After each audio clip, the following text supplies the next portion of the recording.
శ్రీకృష్ణాయ నమః.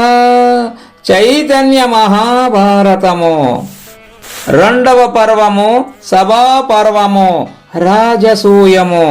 జనమేజయ, రాజసూయ యాగానికి అంకురార్పణగా దిగ్విజయ యాత్రను సాగించాలని నిర్ణయించి శ్రేష్టములైన ఆయుధమును ధరించి ధర్మరాజు ఆజ్ఞను గైకొని భీమార్జున నకుల సహదేవులు బయలుదేరారు అని చెబుతున్నాడు వైశంపాయనుడు. అర్జునుడు ఉత్తర దిక్కున బయలుదేరి రాజులందరిని జయించి కొద్ది మంది శత్రువులను అనివార్యంగా వధించి అక్షయ ధనమును, రత్న రాసులను, మేలైన సువర్ణమును, వివిధ భూషణములను, దివ్యములైన అశ్వములను కానుకలుగా కప్పములుగా పొందాడు. అర్జునుడు పులింద, సుమండల, ప్రాగ్జ్యోతిష, సేనాబిందు, లోహిత, చిత్రాయుధ, కింపురుష మొదలైన రాజ్యములను జయించి విశేష ధనరాశులను తెచ్చి యుధిష్ఠిరునికి సమర్పించాడు. భీమసేనుడు పూర్వ దిక్కున బయలుదేరి కుమార, కోసల, మల్ల, విదేహ, పుండ్రక, జలోద్భవ, నేపాల, మగధ రాజ్యములపై దండెత్తి ఎక్కువ మంది సంతోషంతో లొంగిపోయి చెల్లించిన కానుకలను స్వీకరించి కొద్ది మందిని జయించి వారి నుండి కప్పములను స్వీకరించి అశేష రత్నరాశులను, విశేష ధనరాశులను తెచ్చి యుధిష్ఠిరునకు సమర్పించాడు. నకులుడు పశ్చిమ దిక్కున బయలుదేరి మత్తమయూర, ఆక్రోశ, పంచనద, ఉత్తర జ్యోతిష, శాకల, మద్ర, ద్వారక, మాధ్యమిక దేశాల నుండి కానుకలు, కప్పములు స్వీకరించి దూతను పంపి స్నేహపూర్వకముగా శ్రీకృష్ణుని నుండి మద్ర దేశరాజు మేనమాము అయిన శల్యుని నుండి కానుకలు గ్రహించి అనేక రత్న మాణిక్య రాశులను, సువర్ణమును, ధనమును తెచ్చి యుధిష్ఠిరునకు సమర్పించాడు. సహదేవుడు దక్షిణ దిక్కున బయలుదేరి శూరసేన, మత్స్య, అవంతి, కాంతారక, పాండ్య, మహిష్మతి, ద్రవిడ, ఆంధ్ర, కళింగములను వశపరుచుకొని విశేషంగా కానుకలు, కప్పములు స్వీకరించి సువర్ణమును, విచిత్రమణి రత్నములతో పాటు గోవులను, మహిషమేషాదులను అధిక సంఖ్యలో సంగ్రహించి యుధిష్ఠిరునకు సమర్పించాడు. యుధిష్ఠిరుడు అందరికి మేలు చేస్తూ ఎవరితోనూ స్పర్ధలు లేకుండా పాలించాడు. ధర్మమా, నీవు ధన్యురాలివిగా ఉండు అనేదే తరచుగా అతని నోట వినబడేది. ఎవరు వచ్చినా తృప్తిగా తిరిగి వెళ్ళేవారు. అందరిని ఆదరించుట చేత సర్వజన ప్రియుడయ్యాడు ధర్మరాజు. అతనిని ద్వేషించేవారు కాగడా పెట్టి వెతికినా కనిపించేవారు కారు. నతస్య విద్యతే ద్వేష్టా తతో స్యాజాత శత్రుతా. ఎవరు కూడా అతనిని ద్వేషించేవారు కారు. అందుకనే ఆయన అజాత శత్రువు. ఆయన సత్యపాలనము, ధర్మ రక్షణము ప్రజలకు శ్రీరామ రక్ష అయ్యింది. ధర్మరాజు పరిపాలనలో అతివృష్టి గాని అనావృష్టి గాని సంభవించేవి కావు. వ్యాధిగ్రస్తులు కనిపించేవారు కారు. వాణిజ్యం, గోరక్షణ సమృద్ధిగా సంతృప్తిగా సాగేవి. వంచనలు, దగాలు, మోసాలు అసలే ఉండేవి కావు. కోశాగారం విశేష ధనరాశులతో పుష్కలంగా ఉండేది. జనబలం, ధనబలం తోడై సుస్థిర వ్యవస్థ నెలకొనింది.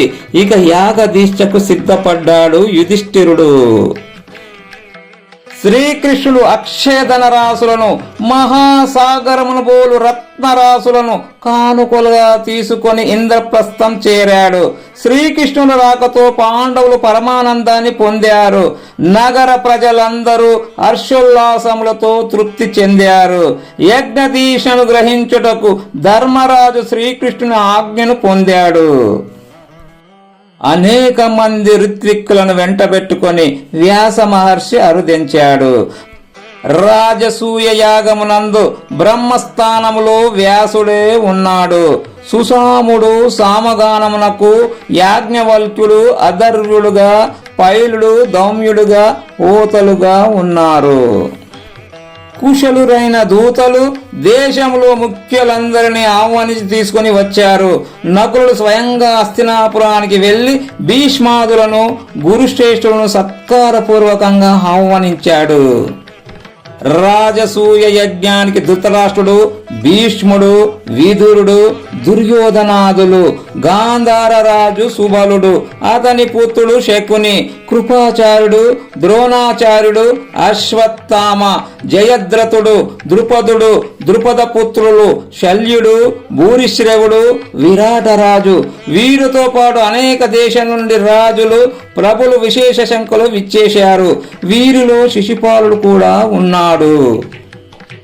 ధర్మరాజు అందరికీ అభివాదం చేసి అందరి ఆదరాభిమానాలతోనే యజ్ఞం నిర్వహింపబడుచున్నదని అందరూ సహకరించాలని చేతులు జోడించి ప్రార్థించాడు. సర్వులు సంతోషపడి సమ్మతించారు. భోజనాది వ్యవహారమంతా స్వయంగా దుశ్శాసనుడే నిర్వహించాడు. స్వాగత సత్కారాలను అశ్వత్థామ చూస్తున్నాడు. సువర్ణ రత్న రాసులను భీష్మ ద్రోణులు కాపాడుతున్నారు. కృపుడు దక్షిణలు సమర్పిస్తున్నాడు. జమా ఖర్చులు విదురుడు చూస్తూ ఉంటే రాజులు అర్పించే కప్పాలను, కానుకలను దుర్యోధనుడు గ్రహిస్తున్నాడు. దుర్యోధనుడు అభిమాన అహంకారాలకు ఆశ్రయమైనవాడు, ఈర్ష్యాసూయాలకు నిలయమైనవాడు. అలాంటి వ్యక్తులు ఎంత మంచిగా ఉన్నట్లు కనిపించినా ఏదో ఒక క్షణాన వారిలోని అసుర గుణాలు విజృంభించే అవకాశం లేకుండా పోదు. ఇది గమనించే ధర్మరాజు దుర్యోధనునికి కానుకలు స్వీకరించే కార్యాన్ని అప్పచెప్పాడు. తనకు సముచిత స్థానాన్ని ఇచ్చారని దుర్యోధనుడు సంతృప్తి చెందుతాడని ధర్మరాజు భావించాడు. కాని ఆ కార్యమే దుర్యోధనులు మరింత పగకు శ్రీకారం చుట్టింది. ధర్మరాజుకు ప్రాప్తించిన ధనరాశులను, సంపదలను చూచిన దుర్యోధనుడు ఈర్ష్యాసూయాలతో ఉడికిపోయాడు, పగతో రగిలిపోయాడు.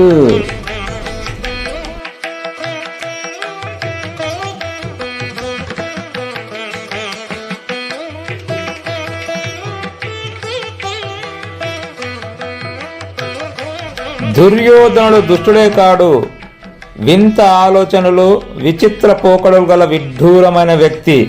ఇతరులు చల్లగా ఉంటే చూచి వేడెక్కే స్వభావం అతనిది. పరుల సుఖ సంపదను చూచిన తర్వాత, ముఖ్యంగా పాండవుల విషయంలో అతడు అనుభవించే ఆవేదన మాటలకు అందదు. పాండవుల భాగ్యాన్ని చూచి వారి వైభవాన్ని దర్శించిన తర్వాత అసూయతో తాను కాలిపోతున్నట్లు శకునితో దాచుకోకుండా చెప్పేశాడు కూడా. శ్రియంతతాగతాం దృష్ట్వా జ్వలంతిమివ పాండవే. ఈ విధమైన చింతాగ్నిలో పడి కాలిపోవడం, అసూయతో అలా దిగజారిపోవడం ఉచితం కాదని తనకు తెలుసట.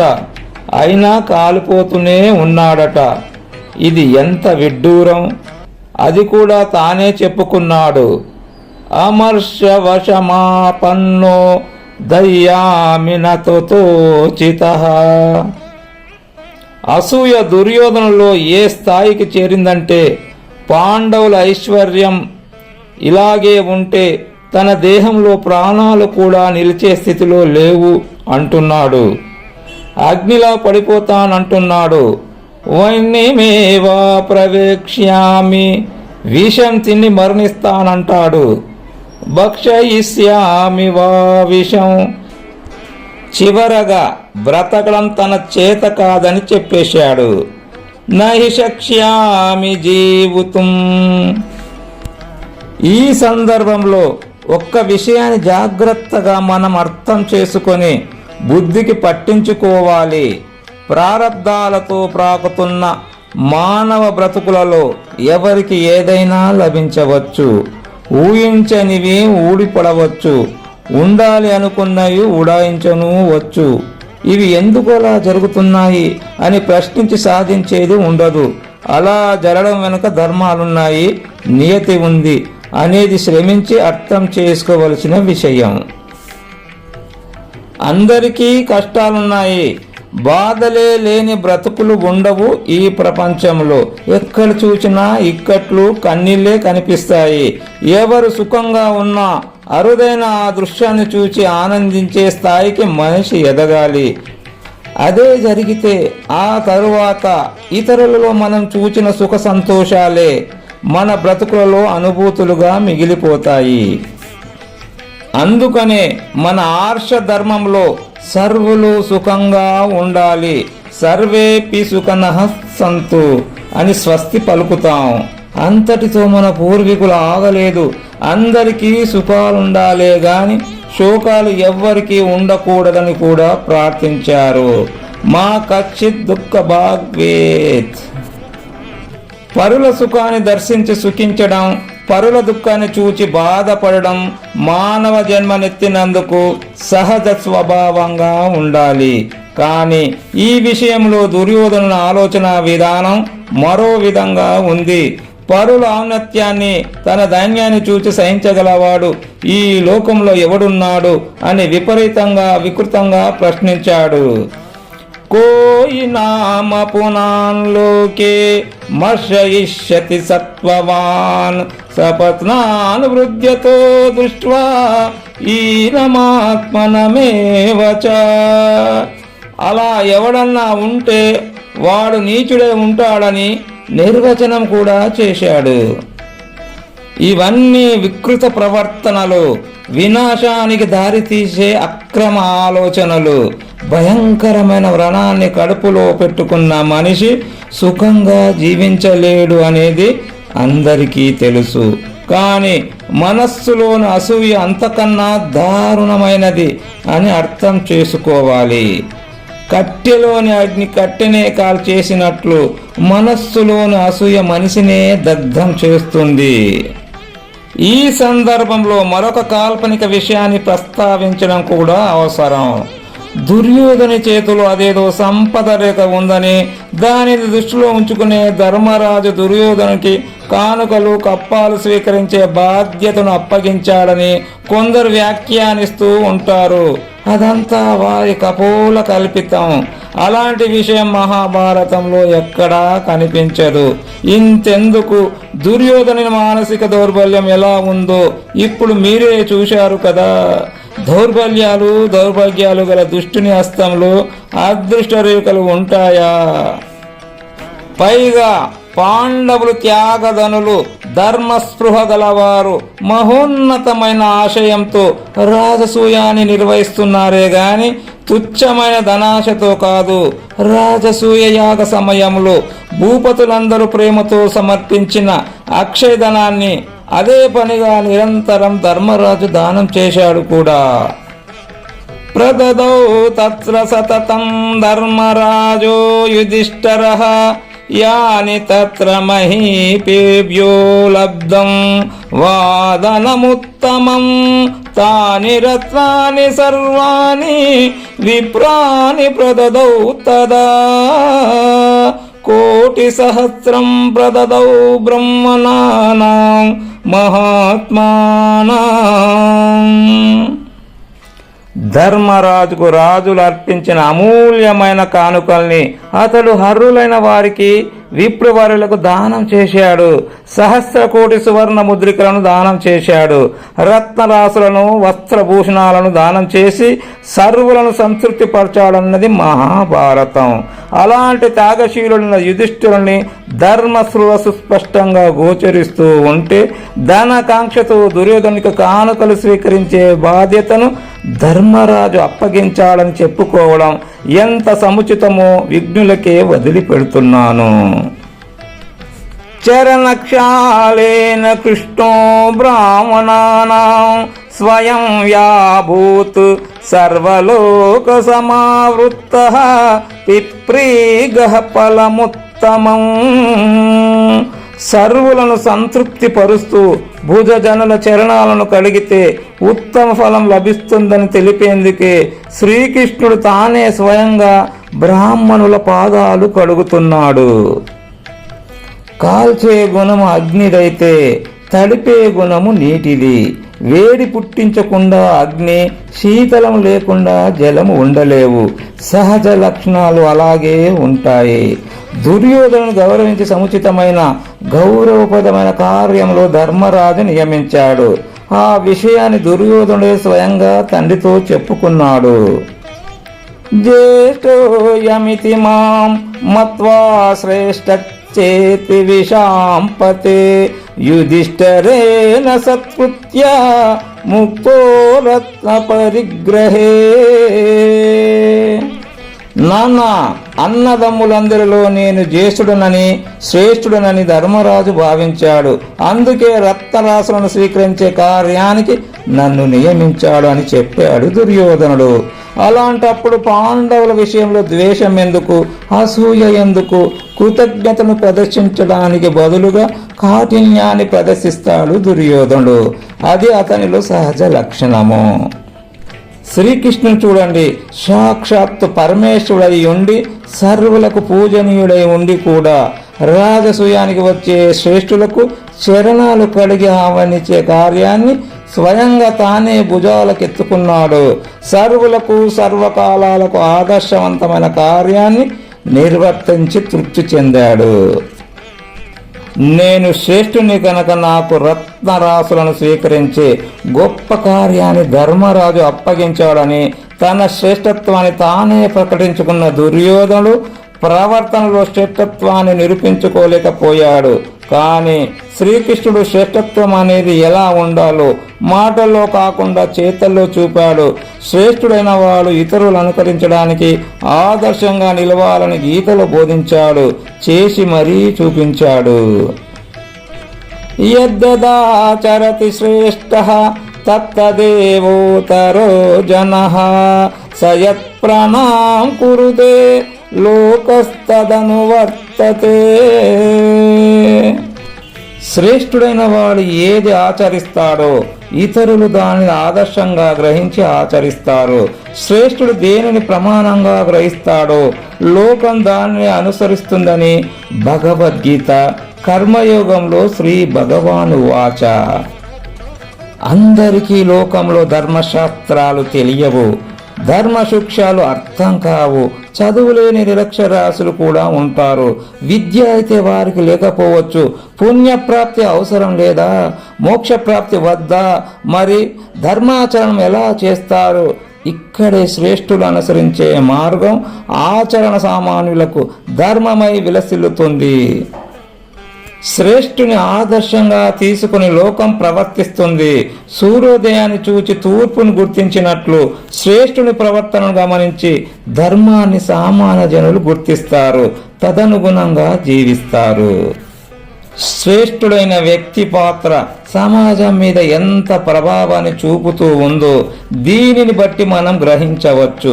శ్రేష్ఠుడని ముద్ర పడిన తర్వాత అతడు ఆదర్శంగా ఉంటే అతడి మార్గాన్ని అనుసరించేవారు బాగుపడతారు. అనాదర్శంగా ఉంటే లోకులు చెడిపోతారు. పెద్దలను పూజ్యులను గౌరవించాలనేది శ్రేష్ఠుడైన శ్రీకృష్ణుడు ఆచరించి చూపాడు. సర్వులకు శ్రేష్ఠుడై ఆదర్శమయ్యాడు, ప్రమాణంగా భాషించాడు. ఇక్కడ శ్రేష్ఠుని యొక్క ఆదర్శం చర్యలలోనే కాదు, ప్రతి చర్యలలో కూడా ప్రతిఫలించాలి. దుర్యోధని ప్రతి చర్యలలో మాత్సర్యం బుసలు కొట్టింది. ఇక తాను ఎలా శ్రేష్ఠుడవుతాడు? శ్రేష్ఠునిలో లోక సంగ్రహ కర్తవ్యం గోచరిస్తూ ఉండాలి. శ్రేష్ఠులు గోచరించే ప్రవర్తన లోక కళ్యాణం కొరకు కానప్పుడు దానిని లోకం ఎందుకు అనుసరిస్తుంది? స్వార్థాన్ని పక్కన పెట్టి లోక సంగ్రహార్థము కర్మాచరణను సాగించడమే శ్రేష్ఠుని లక్షణం. దుర్యోధనుడు తనను తాను శ్రేష్ఠుడుగా అభివర్ణించుకున్న అతనిలో స్వార్థం గోచరించిందే గాని లోక కళ్యాణం ఎక్కడుంది? లోక కంటకులందరూ శ్రేష్ఠులైతే దుర్యోధనుడు కూడా శ్రేష్ఠుడే. శ్రేష్ఠత్వం అనేది ఎవరికి వారు ప్రకటించుకునేది కాదు, ప్రవర్తన చూచి లోకం గుర్తించేది. శ్రీకృష్ణ భగవానుడు రాజసూయంలో నిర్వహించిన పాత్ర ఎంత ఆదర్శంగా ఉంది. భక్తులైన వారు కళ్ళు చెమర్చకుండా ఉండగలవా? అది శ్రేష్ఠుని ఆదర్శం. అలా చేయడంలో శ్రీకృష్ణునికి స్వార్థం ఉందా? ఈ ఒక్క సన్నివేశంలోనే కాదు, శ్రీకృష్ణుని జీవితంలో ఏది జరిగినా లోకం కోసమే జరిగింది. తాను పొందవలసింది పొందింది ఏమీ లేదు. అదే ఆదర్శం. నమే పాతస్తి కర్తవ్యం త్రిషు లోకేషు కించన నానవాప్తం అవాప్తవ్యం వర్తయేవ చ కర్మణి. పార్థ, జగత్రయంలో నేను చేయవలసింది లేదు, నేను పొందనిది లేదు. నానవాప్తం నా అనవాప్తం, అప్రాప్తం ఇక పొందవలసింది లేదు. అవాప్తవ్యం ప్రాపనీయం అయినప్పటికీ నేను కర్మలను ఆచరిస్తూనే ఉన్నాను. తథాపి వర్తే ఏవచ కర్మాని అహం. నాకు అన్నీ ఉన్నాయి, నాకు లేనిది లేదు, నేను ఎందుకు శ్రమించాలి అనేవాడు శ్రేష్ఠుడు కాడు. నేను ఏది ఆశించడం లేదు, నేనెందుకు పరిశ్రమించాలి అనేవాడు కూడా శ్రేష్ఠుడు కాడు. కావలసింది లేకపోయినా, లేనిది అంటూ ఉండకపోయినా నిరంతరం లోక సంగ్రహ దృష్టితో కర్మలు ఆచరించేవాడే శ్రేష్ఠుడు, జ్యేష్ఠుడు, ఆదర్శవంతుడు. యాగశాలలో బంగారు శిల్పాలు నేత్రానందాన్ని కలిగిస్తున్నాయి. పరిసరాలన్నీ దివ్యమైన విమానాలతో, రథాలతో నిండి ఉన్నాయి. యాగశాల వైకుంఠంలా శోభిస్తోంది. వేద మంత్రపూతమైన ఘృతంతో హోమం చేస్తున్నారు ఋత్విజులు, మహర్షులు. విశేష అన్నదానాలతో, కానుకలతో సర్వులను సంతృప్తి పరుస్తూ రాజసూయ యాగాన్ని సంపూర్తి చేసి సంతృప్తి చెందాడు ధర్మరాజు.